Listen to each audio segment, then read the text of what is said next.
सत्येंद्र, आपसे जानना चाहेंगे उन लोगों का क्या, उनके लिए सबसे बड़ा झटका होगा जो मन में खालिस्तान का भ्रम पाले हुए थे। उसमें आईएसआई भी शामिल है, पाकिस्तान भी शामिल है, उसमें कुछ दुबई, कनाडा, बहुत सारी चीजें हमने देखी, देश विरोधी जो गतिविधियां चल रही थी, वो जो झंडा लेके घूम रहे थे, जो मन में भ्रम फाले हुए थे खालिस्तान का, उनके लिए बहुत बड़ा झटका है। देखिए, सबसे बड़ा झटका आईएसआई को है और उन मंसूबों को है जो हिंदुस्तान को तोड़ने की बात करते हैं। रही खालिस्तान समर्थकों की, आशुतोष मुट्ठी भर लोग भी नहीं है। दरअसल अमृतपाल जैसे लोग हैं जो पाकिस्तानी आईएसआई के इशारे पर आकर पंजाब की धरती पर इस तरह का खेल करते हैं और ये लोग बहुत जल्दी इनके चेहरे से नकाब उतर गया है और अब लोगों को समझ में आ चुका है कि ये एक साजिश है और इस साजिश के तहत सबसे पहले धर्म की आड़ ली जाती है।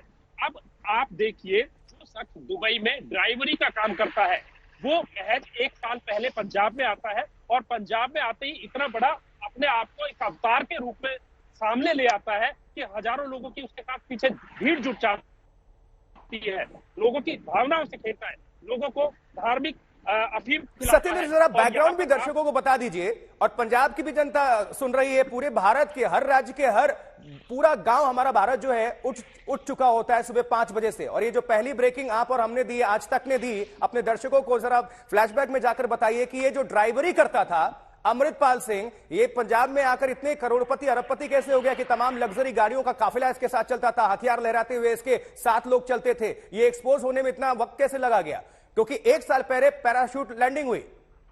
लेकिन देखिए सत्येंद्र, इसके पहले आप जवाब दें, ये जो तस्वीर हम दिखा रहे हैं, दो तस्वीरें रख रहे हैं, यही गुरुद्वारा है जहां पर इसने जाकर सरेंडर किया, और उसी गुरुद्वारे के अंदर की ये जो तस्वीर दर्शक देख रहे हैं जिसमें ये प्रवचन देता हुआ माइक पर नजर आ रहा है, ये वही गुरुद्वारा है। देखिए, अब इसके बारे में भी अपडेट लेते हैं। सत्येंद्र, इसका लोकेशन क्या है जहां पर इसने सरेंडर किया? और भिंडरावाला आप बता रहे थे, क्या ये इलाका उसी आसपास आता है? उसकी क्या यहां पर क्या भूमिका थी? जरा ये भी अपडेट कर दीजिए कि आखिर इसने यहीं पर क्यों चुना, मोगा में? कुछ तो मंशा होगी। जी देखिए आशुतोष, शुरुआती दौर से ही मैं आपको एक बात लगातार समझाने की कोशिश कर रहा हूं कि अमृतपाल नाम का जो ये शख्स है, ये एक सोची साजिश के तहत पूरा खेल कर रहा था।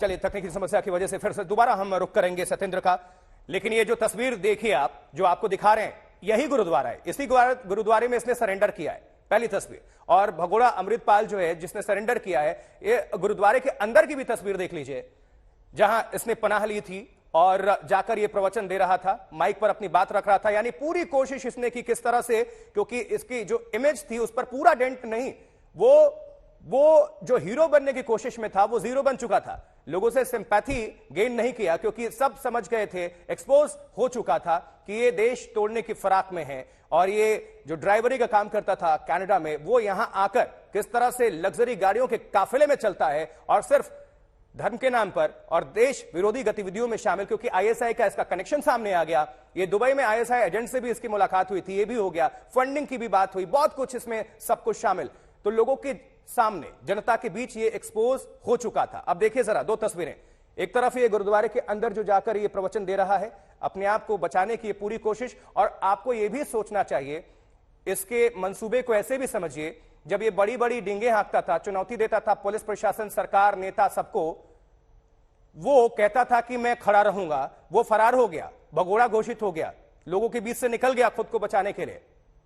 लेकिन जब सरेंडर करना था तो इसने गुरुद्वारे को चुना, गौर करिएगा, और फिर उसी वेशभूषा में खुद को लेकर आया।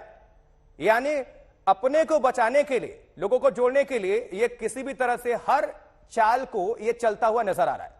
तो गिरफ्तारी से पहले यह गुरुद्वारे पहुंचा और गुरुद्वारे में जाकर भाषण भी इसने दिया है। लेकिन बड़ी खबर इस वक्त की यह है कि अमृतपाल सिंह जो भगोड़ा था वो गिरफ्तार हो चुका है।